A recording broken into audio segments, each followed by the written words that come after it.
गणितामध्ये ना काही गोष्टी खूपच इंटरेस्टिंग असतात. काही कोडी तर अशी आहेत की मोठमोठे गणितज्ञ सुद्धा चक्रावून जातात. आज आपण अशाच एका जबरदस्त रहस्याबद्दल बोलणार आहोत, जोडमूळ संख्या. चला, हे रहस्य उलगडण्यासाठी आपण एक छोटंसं कोडं सोडवूया.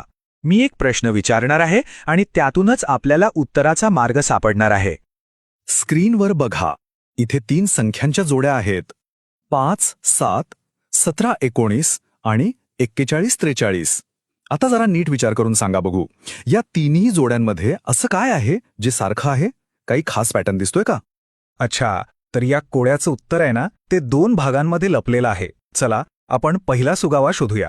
हा सुगावा संख्यांच्या एका अगदी बेसिक प्रकाराशी जोडलेला आहे.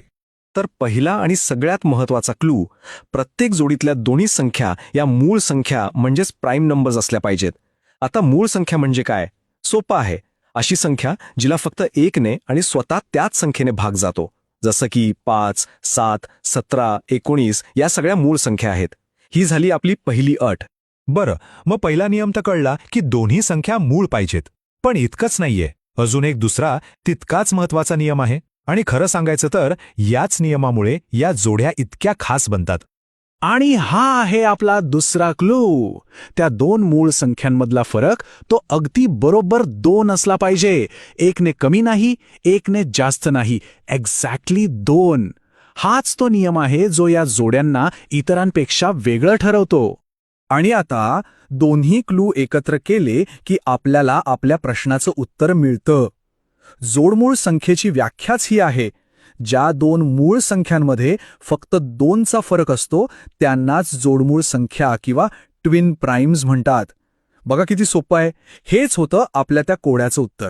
चला, आता ही कन्सेप्ट तर आपल्याला समजली. मग आता प्रत्यक्ष उदाहरण बघायला काय हरकत आहे? चला बघूया. 1 ते 100च्या मध्ये अशा किती जोड्या आपल्याला सापडतात? आणि उत्तर आहे 8. हो, 1 ते 100 या संख्यांच्या दरम्यान आपल्याला जोडमूळ संख्यांच्या बरोबर 8 जोड्या मिळतात. ही एक फिक्स संख्या आहे जी या नियमांमध्ये अगदी परफेक्ट बसते. हा 2चा फरकवाला नियम नीट समजून घेण्यासाठी हे उदाहरण बघा. 11, 13 ही एक जोडमूळ जोडी आहे. का? कारण 11 आणि 13 दोन्ही मूळ संख्या आहेत आणि त्यांच्यातला फरक बरोबर 2 आहे. पण आता 13, 17 ही जोडी बघा. इथे 13 आणि 17 दोन्ही मूळ संख्या तर आहेत, पण त्यांच्यातला फरक आहे 4. त्यामुळे ही जोडमूळ संख्यांची जोडी नाही. म्हणजे दोन्ही अटी पूर्ण होणं किती गरजेचं आहे हे यावरून आपल्या लक्षात येतं. तर ह्या आहेत 1 ते 100 मधल्या त्या 8ही जोड्या. 3 पासून सुरुवात होते, मग 5, 7, 11, 13, 17, 19, 29, 31, 41, 43, 59, 61 आणि शेवटची 71, 73.